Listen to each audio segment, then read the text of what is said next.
Hey folks, it's Dr. Hudgens. I have read your papers on power and your annotated bibliographies through yesterday and today and have provided feedback to you in your rubric. From a content standpoint, you guys are on the right track.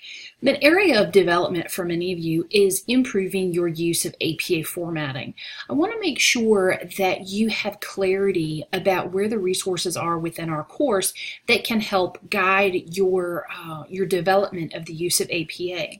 Something that you should know, there's a university plan in the next probably course or two, at least by summer, that all of the courses are going to have 30% of all grades to be covered by APA formatting, writing, and grammar.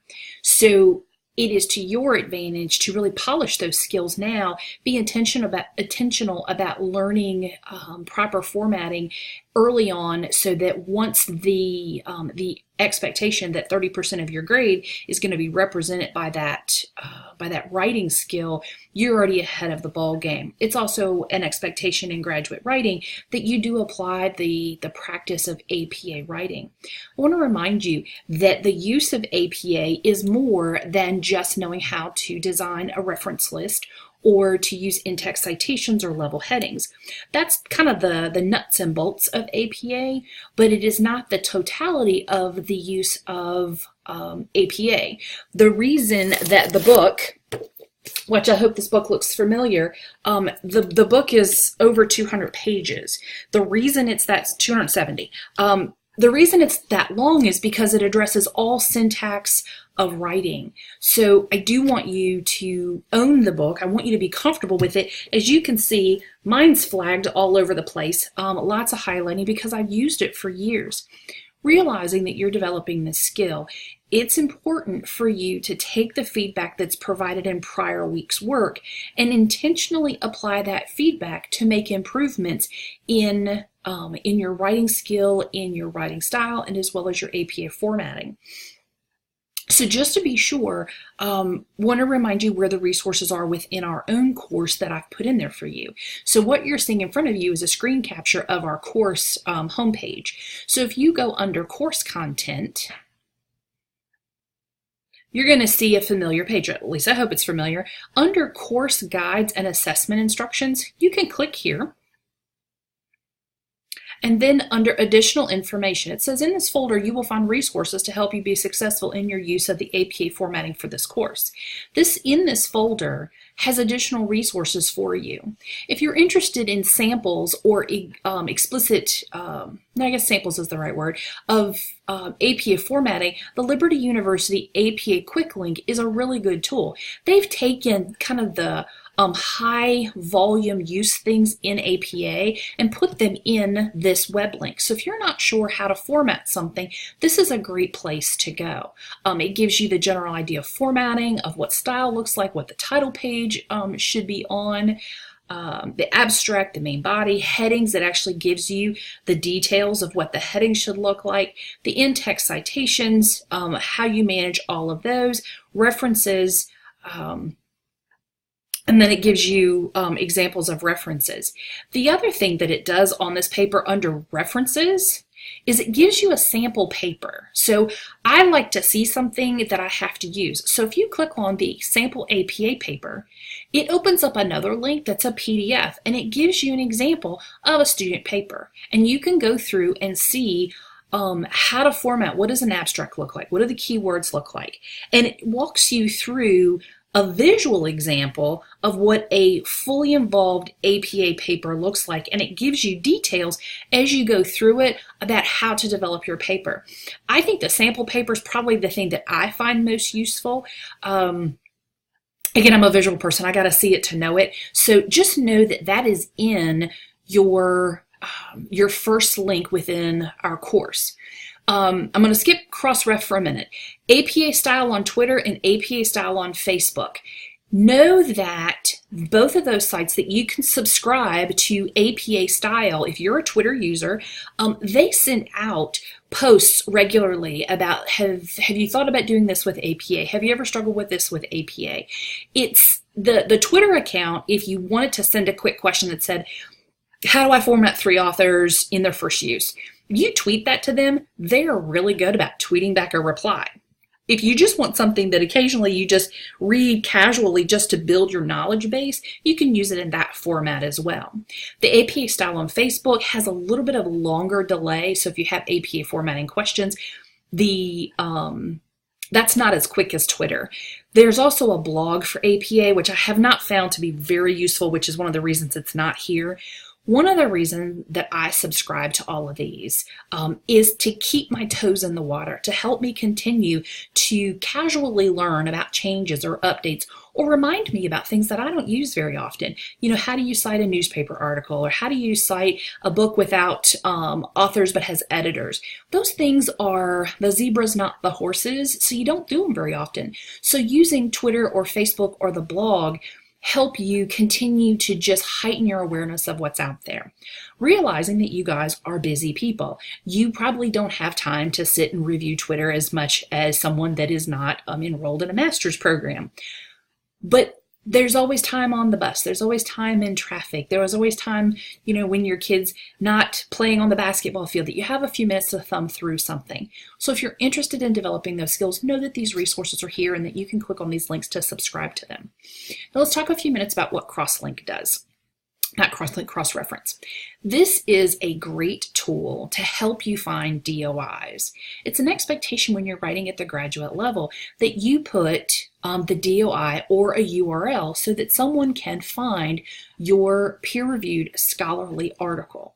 So if you are in a database and you cannot find a DOI, and you want to make sure there really isn't one, this is a great tool. If you open it up, it opens you to this screen. What you're going to do is you're going to search metadata. I have the Jerry Falwell library already open. So let's say you go in here and you want to look at a call to action, and you click on this link and you wait for it to find it. Okay, so here's the article. Now, when I look at this, I'm up here in the header and I see the title, I see the authors, I see the journal name, I see the volume and the issue, and then I see the page numbers. But the DOI isn't readily available. If I read the whole thing, the digital object identifier is actually right here. I don't know why it's not in the header with the rest of the details, and I'll tell you, it's not uncommon for authors to bury this within the body of their paper. When it's in print, it's sometimes under the picture of the author, it's at the end where the references start. It's like an Easter egg hunt trying to find it sometimes. So if you're not sure that there really isn't one, one of the ways you can do, let's say you didn't see the DOI listed down there, you can highlight the name of the article. I try to get as much information, so I'm going to go ahead and pull the author's name as well. You can copy it. You're going to go back over here to the Crossref link. Remember that little spot? When you drop it in here, I'm just using the short text of Command V, and I drop it in there, and then I hit Enter. The more information you give the search engine, the more likely you're going to find the DOI. Well, and here it is. Because I put the author and I put the name of the paper, the full name, the first option I have gives me the exact DOI, and here it is. And I know that it's the correct one because I can verify the volume and the issue and the page numbers. This is a great way to be sure that you haven't missed a DOI. So you can highlight this.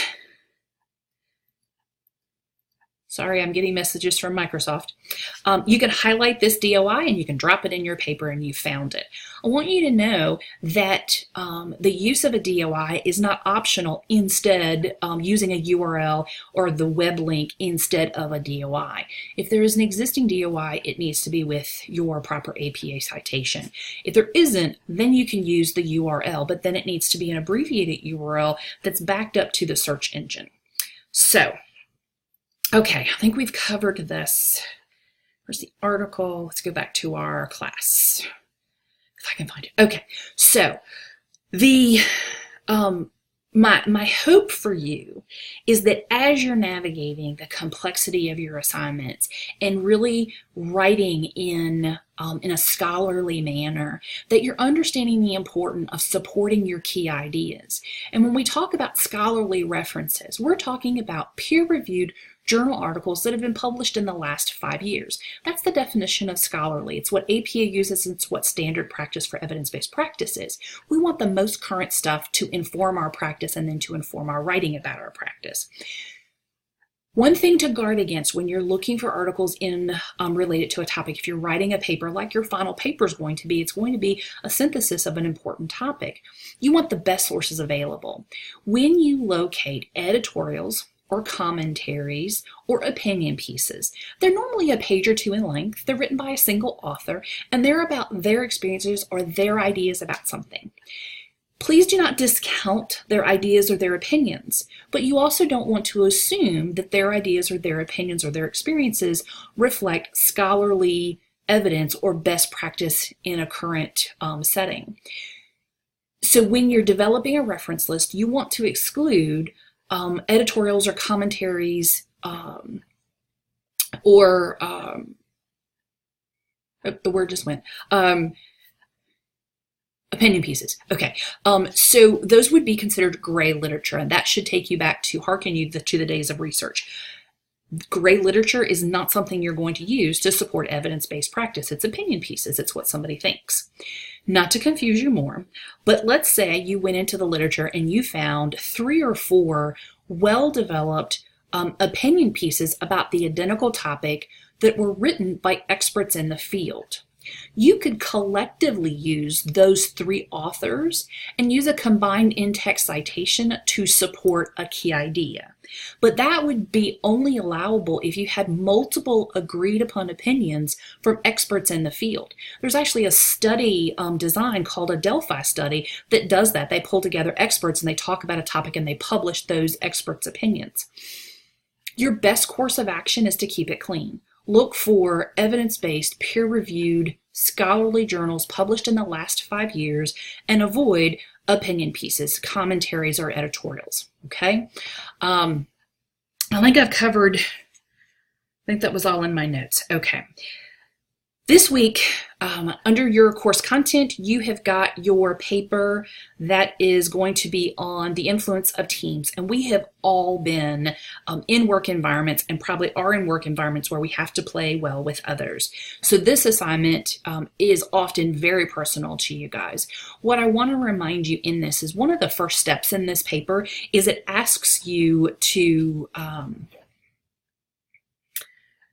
I'm always amazed at how Blackboard buries things. I'd like one link where it goes exactly where it's supposed to go, instead of having to click 3 times.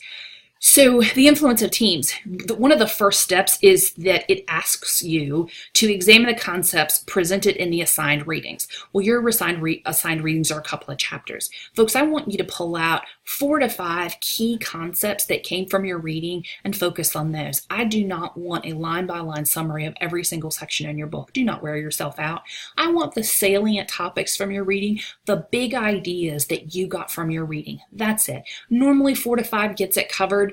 If you have questions or concerns, reach out and let me know. Again, you're also looking to support your ideas with 3 to 5 articles, scholarly sources. So be mindful that that's an expectation.